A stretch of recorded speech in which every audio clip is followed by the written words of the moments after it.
বন্ধুরা, পাহাড়পুরের দ্বিতীয় পর্ব নিয়ে আবারও তোমাদের সামনে হাজির হয়েছি।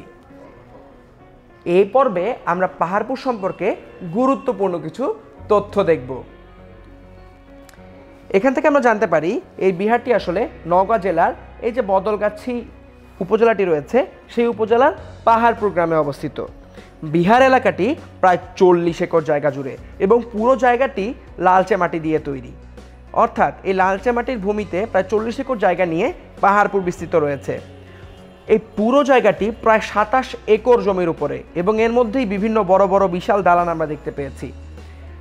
পাহাড়পুর উত্তর দক্ষিণে 922 ফুট আর পূর্ব পশ্চিমে 919 ফুট।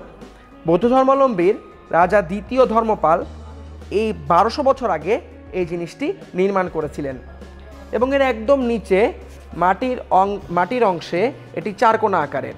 বাইরের দেয়ালের গায়ে পোড়ামাটি দিয়ে নানা রকম ফুল ফল পাখি পুতুল মূর্তি ইত্যাদি বানানো রয়েছে।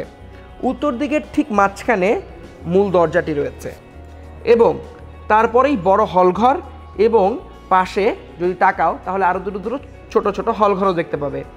চারিদিকে দেয়ালের ভেতরে সুন্দর সুন্দর কূপ, স্নানঘাট, রান্নাঘর, খাবার ঘর, টয়লেট ইত্যাদি তৈরি করা হয়েছে। সারিবাঁধা মোট 177টি ছোট ঘর দেখা যায়। সামনে দিয়ে আছে লম্বা বারান্দা। সব মিলিয়ে বিহারটিতে প্রায় 800 মানুষ থাকতে পারত এমন একটি ব্যবস্থা করা হয়েছিল, যার কারণে পাহাড়পুর উচ্চশিক্ষার একেবারে প্রাণকেন্দ্রে চলে গিয়েছিল। বন্ধুরা, গল্পের এতটুকু অংশ শেষ করার পরে আবারও আমাদের সামনে কিছু শব্দ অপেক্ষা করছে। এই শব্দের অর্থগুলো আমাদের এখনই জেনে নেওয়া প্রয়োজন। প্রথম শব্দটি হচ্ছে প্রাণকেন্দ্র। প্রাণকেন্দ্র শব্দের অর্থ হচ্ছে প্রধান জায়গা। অর্থাৎ একটি দেশের প্রধান জায়গা বা একটি অঞ্চলের প্রধান জায়গা যেমন প্রাণকেন্দ্র, ঠিক সেই জিনিসটিকেই বোঝানোর জন্য এখানে প্রধান জায়গা বলতে প্রাণকেন্দ্র বোঝানো হয়েছে।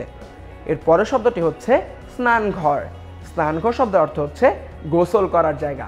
অর্থাৎ যেখানে গোসল করা হয় ঠিক সেই জায়গাটিকেই বলা হয় স্নানঘর।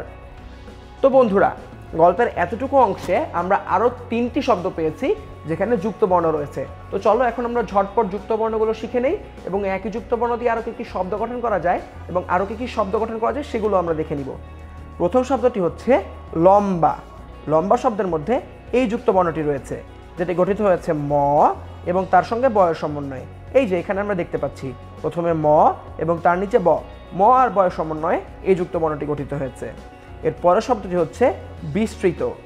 বিস্তৃতর মধ্যে যে যুক্তবর্ণটি রয়েছে সেটি হচ্ছে এই যুক্তবর্ণটি, যেটি গঠিত হয়েছে স এবং তার সঙ্গে তয়ের সমন্বয়। এবং হ্যাঁ, কি যুক্তবর্ণতে যদি আমরা আরও কিছু শব্দ দেখতে চাই সেগুলো হতে পারে আস্ত কিংবা বস্তা।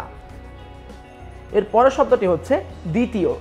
দ্বিতীয় শব্দের মধ্যে এই যুক্তবর্ণটি রয়েছে, যেটি গঠিত হয়েছে দ এবং তার সঙ্গে বয়ের সমন্বয়।